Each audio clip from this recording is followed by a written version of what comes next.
మీ business ను develop చేసుకోవాలి అనుకుంటున్నారా? మీ పరపతిని పెంచుకోవాలి అనుకుంటున్నారా? అయితే ఓకే టీవీ ద్వారా L band, Aston band ad, scrolling ad, ad with voice overs, logo bug, video ads ద్వారా మీ యాడ్స్ ను పబ్లిష్ చేసుకోండి. సంప్రదించవలసిన ఫోన్ నెంబర్ 8520917933.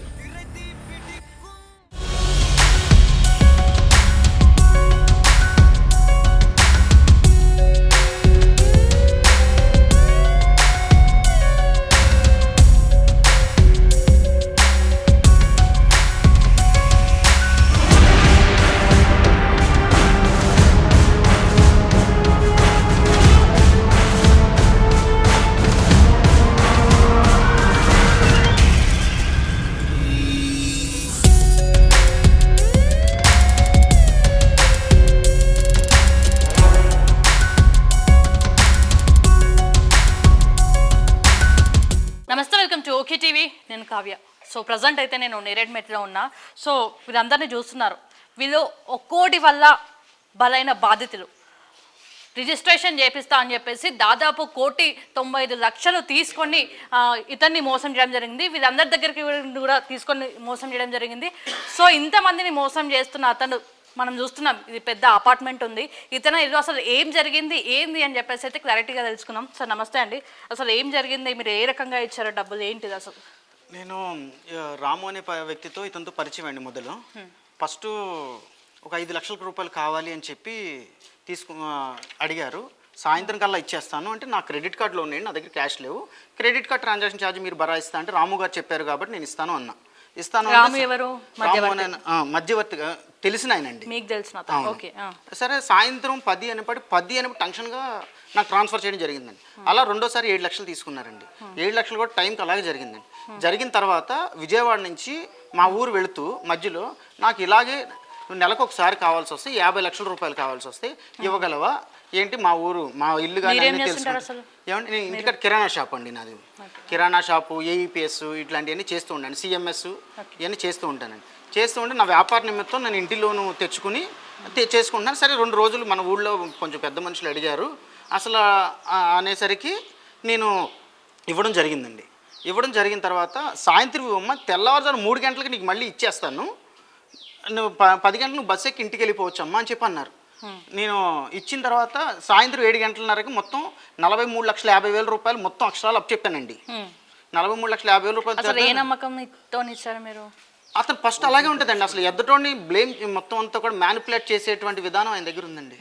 అది క్రెడిట్ కార్డు నుంచి ఇప్పుడు ఊరు ఉందండి, మీరు నేను ఒకే ఊరు, అవసరం అన్న మీ ఊరు మోతుబరి, మీరు మోతుబరులు అంటే ఏంటి, మేము కూడా చిన్నవాళ్ళం. సరే మోతుబరులు అడిగారు, చాలా ఇబ్బందులు ఉన్నారు కదా, కొంచెం ఏదైనా ఇవ్వడం జరుగుతుందని ఇచ్చామండి. అది అయితే తెల్లవారుజాము 3 గంటలు ఫోన్ చేసి లిఫ్ట్ చేయట్లేదండి. 7 గంటలు ఫోన్ చేసింది. ఎన్ని రోజుల తర్వాత చేశారు మరి? డబ్బులు ఇచ్చిన ఎన్ని డేస్ తర్వాత చేశారు? డబ్బులు ఇచ్చిన తెల్లవారుజాము 3:30 ఫోన్ చేయమన్నా చేశానండి. చేసి 7:30 వరకు ఏ ఫోన్ లిఫ్ట్ చేయలేదండి. 7:30కి ఫోన్ చేసి నేను బయట ఉన్నానమ్మా వచ్చేస్తున్నాను, నువ్వు భయపడుతున్నా మా ఇంటికాడికి వచ్చేసి అని అన్నారు. సరే నేను ఇక్కడికి వచ్చాను. వచ్చిన తర్వాత 5 రోజుల వరకు ఏం కనబడలేదు. 5 తర్వాత వచ్చిన తర్వాత సార్ నాకు ఇబ్బంది అవుతుంది, మా ఇంటికాడు మా అమ్మ ఒక్కతే ఉంది, నేను వెళ్ళాలండి, నా డబ్బులు నాకు ఇచ్చేసి ఇంకో ఇచ్చుకోవాల్సినవి ఉన్నాయండి, మొత్తం నాయ ఉండేవి కదా, క్రెడిట్ కార్డులు వీళ్ళు నాకు ఏదో చిన్న వ్యాపారం ఉంది, వ్యాపారం పోతుందండి, ప్రతిదీ కూడా చాలా ఇబ్బందులు పడతానండి. అప్పుడేమి ఇవ్వలేదండి. నేను ఈ స్థాయి రావడానికి నేను 10 సంవత్సరాలు కష్టపడి వస్తే ఈ స్థాయికి వచ్చానండి. ఈ టైంలో ఇలాంటిది వస్తుంటే నేను ఇబ్బంది పడతానండి అని చాలా అడిగానండి. ఏమీ లేదు, వచ్చేస్తున్నానమ్మా అమ్మ వచ్చేస్తున్నాను అని అంటాం. ఇక్కడ రావడం మధ్యాహ్నం 3:30 కల్లా నీకు క్యాష్ వచ్చేస్తుంది ఇచ్చేస్తాను అని అంటాం. సరే కూర్చుంటాం, మళ్ళీ నేను భోజనం చేసి రావడం ఇలాగే జరుగుతుంది. ఇదే విధంగా 15 రోజులు జరిగిందండి. 15 రోజులు జరిగిన తర్వాత నేను సార్ మా ఇంటికాడ నుంచి ఫోన్లు వస్తున్నాయి, కొంచెం నేను వెళ్ళాలండి, చాలా రోజులు అయింది, ఓన్లీ మచిలీపట్నం అండి. వీళ్ళ ఇల్లు మా ఇల్లు కిలోమీటర్ దూరంలో ఉంటుందండి.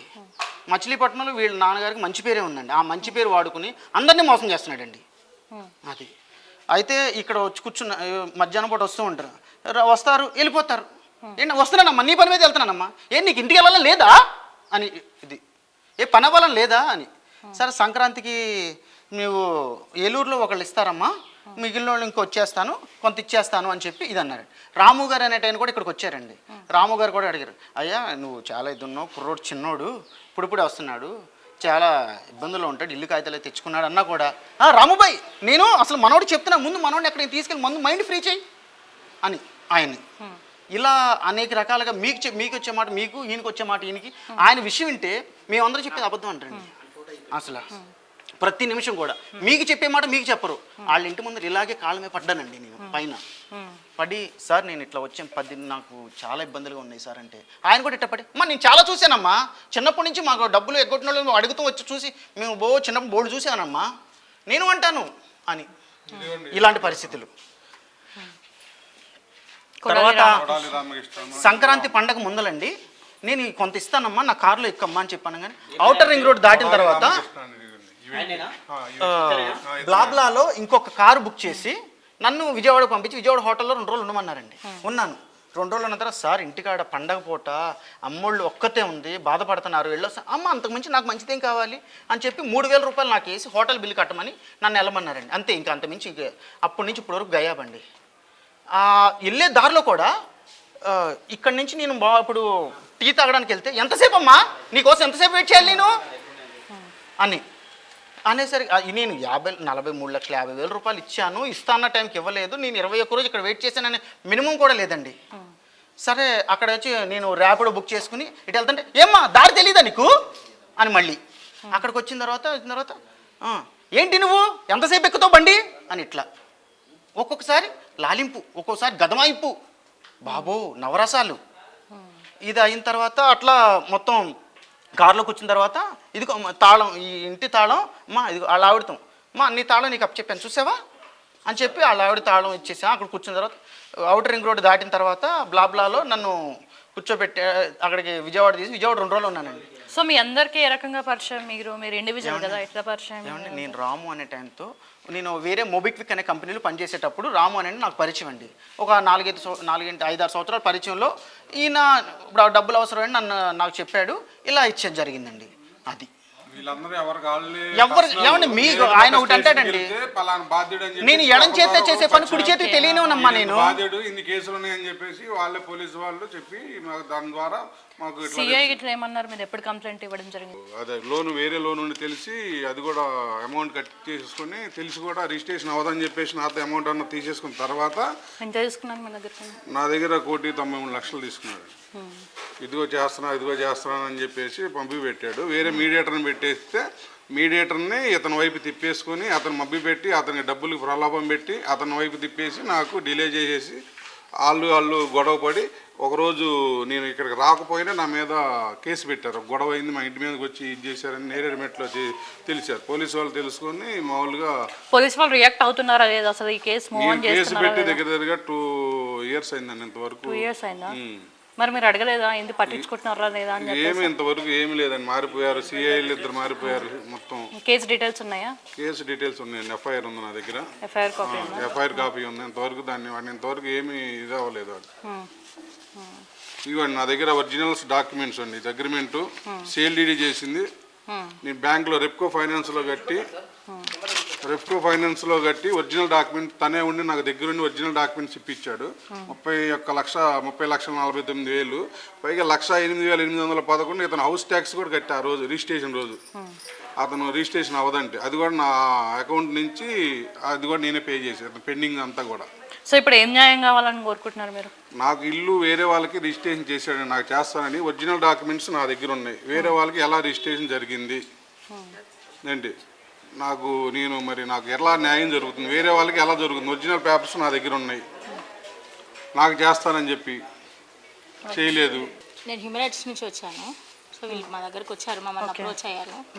వీళ్ళ దగ్గర ఒరిజినల్ డాక్యుమెంట్స్ పెట్టుకొని కూడా వీళ్ళు మరి వేరే వాళ్ళకి అయినా ఎట్లా రిజిస్ట్రేషన్ చేసిండు? ఇవాళ ఇది ఈయనకు జరిగిన అన్యాయము ఇక్కడ మన వాళ్ళకు కూడా జరగవచ్చు కదా. ఆంధ్ర వాళ్ళు మన దగ్గర కూడా చాలామంది బాధితులు ఉన్నారు. సో ఆయన ఎక్కడి నుంచో ఆంధ్ర నుంచి వచ్చి ఇక్కడ వీళ్ళకి ఇల్లులు చూపెట్టేసి ఇసుక దందా చేస్తున్నా అని చెప్పి కోట్లు వాళ్ళని ముంచేసి రిజిస్ట్రేషన్ డాక్యుమెంట్స్ ఒకళ్ళ దగ్గర ఉంటే ఆయన వేరే వాళ్ళకి ఎట్లా రిజిస్ట్రేషన్ చేసిండో చేయడానికి ఎట్లా వీలు జరిగింది వాళ్ళకి అసలుకి? ఇవాళ వీళ్ళకి జరిగిన న్యాయం వేరే వాళ్ళకి జరగొద్దు. అసలు వీళ్ళకి మనం యూట్యూబ్ ఛానల్సే కానివ్వండి, అట్ ద సేమ్ టైం మన ప్రెస్ మీడియా వాళ్ళే కానివ్వండి, అండ్ హ్యూమన్ రైట్స్ నుంచి కూడా వీళ్ళకి ఫుల్ సపోర్ట్ అందిస్తూ వీళ్ళకి న్యాయం జరగాలని చెప్పి కోరుకుంటున్నాను. కేసు పెట్టి 2 years అవుతుంది, ఇంకా పట్టించుకోవట్లేదు అనేసి అయితే వాళ్ళు వ్యక్తం చేస్తున్నారు. హ్యూమన్ రైట్స్ని కూడా వాళ్ళు అప్రోచ్ కావడం జరిగింది. వాళ్ళు 100% సపోర్ట్ చేస్తామనేసి అయితే వాళ్ళు వ్యక్తం చేస్తున్నారు. సో మనం చూస్తున్నాం ఇదే అపార్ట్మెంట్ తను పైన ఉన్నాడు అనేసి కొంతమంది మాట్లాడుతుంటే ఉన్నాడు లేదో తెలియని సిచ్యువేషన్ అయితే కనిపిస్తుంది. చెప్తుండే కాల్ చేస్తున్నా కూడా రెస్పాండ్ అయ్యి ఇక్కడ ఉన్నా అక్కడ ఉన్నా అని చెప్పడం జరుగుతుంది. సో వీళ్ళకి తగిన న్యాయం చేయాలని చెప్పేసి అటు హ్యూమన్ రైట్స్ వాళ్ళు కూడా సపోర్ట్ చేయడం జరుగుతుంది. దీనికి సంబంధించి కేసు మూవ్ ఆన్ చేయాలని చెప్పేసి కూడా నేను కోరుకుంటున్నాను.